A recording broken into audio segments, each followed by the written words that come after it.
So my name is Emily. I studied my university in UC San Diego. Last time I was here was when I was 6th grade, when I was 12, and I got involved in Bill's Wonderful Dream Group. So what I learned from it is that ever since then, when I have dreams, I would write it down and reflect on what I've been doing and who I am, where I am. And it is a really important process that kept me focused on if I am going to be the person I want to be. So I think it's a really important and really mindful experience. And do you want to say anything more? Is there if there's anything I could add, sure. Do you have a question? Do you have a question, Shinpo? Okay, so how old when you came to the group? So the first time I came was when I was 12. Your father called, and he said that could my daughter come to your dream group? And that's before we had a class. It wasn't a class. It was like in the English corner, was it, or something like that? And I said, sure. And I thought his daughter was a student. And in walks this elementary school girl. And immediately, you proved to be as good with dreams as any of the others, you know? I guess I was young, and then that was when you were closer to your heart, and that was when you're really honest with yourself. Exactly. That's what you need to make sense of dreams. To be close to your heart and to be really honest with yourself. And people are not there. A lot of people are not there. And they look at a dream and they don't know what it means. They can't do anything. Exactly. It got harder and harder with age. There are some things that came, and then some part of me didn't want to admit it, but I know that it's actually there.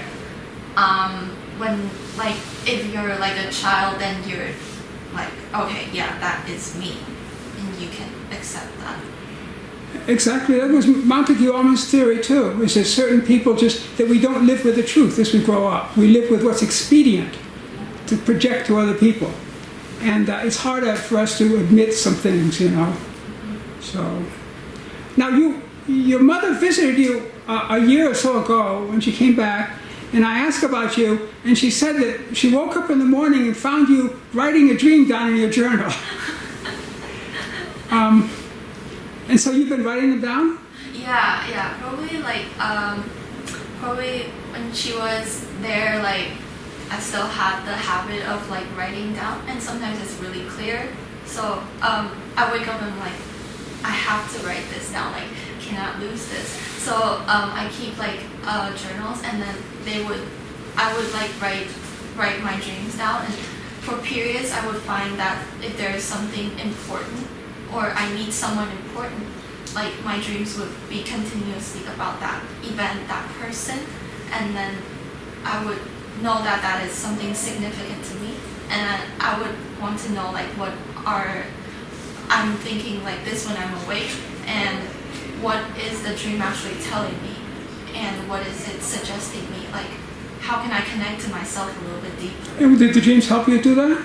Yeah, I have to continuously do that.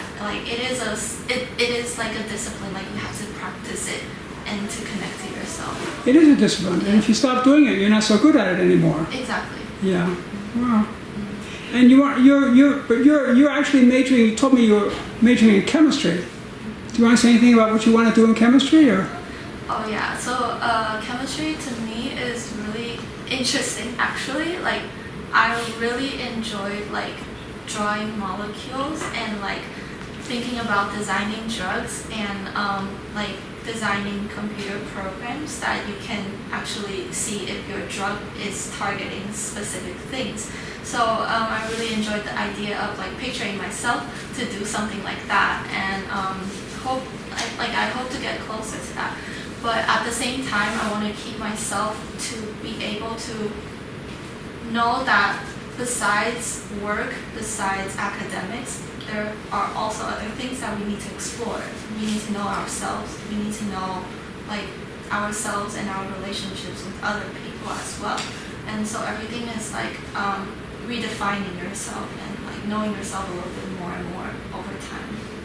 Why would it be good for someone in science and the scientist to know themselves? A good way for scientists to know. Why would a scientist need to know themselves? You think they just need to know their material they're working on?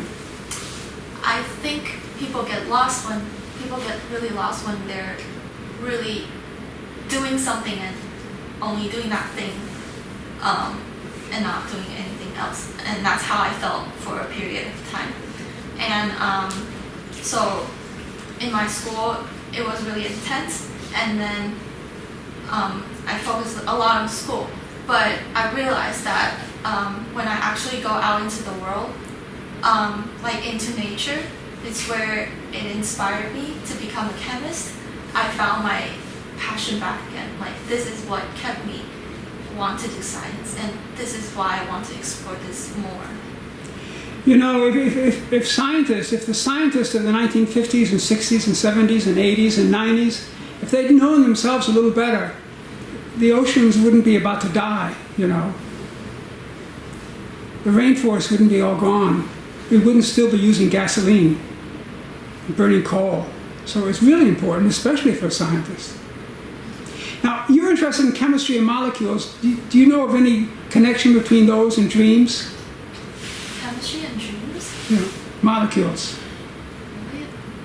The man, the Russian, Mendeleev or something like that, who came up with the chemical chart, the chart of elements. Do you know the chart of elements? Yeah. Where they're all lined up according to the similar families? He got that in his dream. He couldn't figure out how to organize. He knew there was a connection between the different chemicals, but he couldn't figure it out. And he got it in his dream. And the European, I think he might have been German, Kekule, who was trying to, back in those days, organic chemistry was just sort of at a beginning. Now it's very developed. But it was just sort of at a beginning, and he was trying to figure out the chemical structure of benzene. He couldn't figure it out. Because all the hydrocarbons they discovered were straight chains. You know what I mean? And he worked and worked on it. His mind was boggled. He couldn't get it. You can't reach these things through the conscious mind. And he went to sleep and he had a dream. And he forgot the dream, of course, because people forget their dreams. And he took the bus, I guess he took the bus to school, to his class or something, and as he was getting off the bus, suddenly he remembered the dream. It was about a snake. But the snake was biting its tail. It was going around in a circle and biting its tail. Of course, it's an ancient symbol called the Ouroboros. That's a metaphysical symbol, the alchemists used it. But he had that dream himself. And all of a sudden, he realized, holy cow, it's not a straight chain. The beginning and the end are connecting with each other. And he ran off and he figured it out and he got the benzene ring with the resonance and, you know, and it came from a dream. So when you're doing your kind of work with molecules, there comes a time, probably most of the time, where you have to actually be intelligent in a creative way. Exactly. You know? We all need creativity. And that's where dreams come in. First of all, they encourage the creativity too. They may actually give you the insight you're looking for. Anyway, do you want to say anything more? Well, I think it's a really wonderful experience, a really wonderful chance to be here. Does anyone have a question? Mickey's in chemistry too. Anybody have a question for her? No? Okay, well, thank you very much.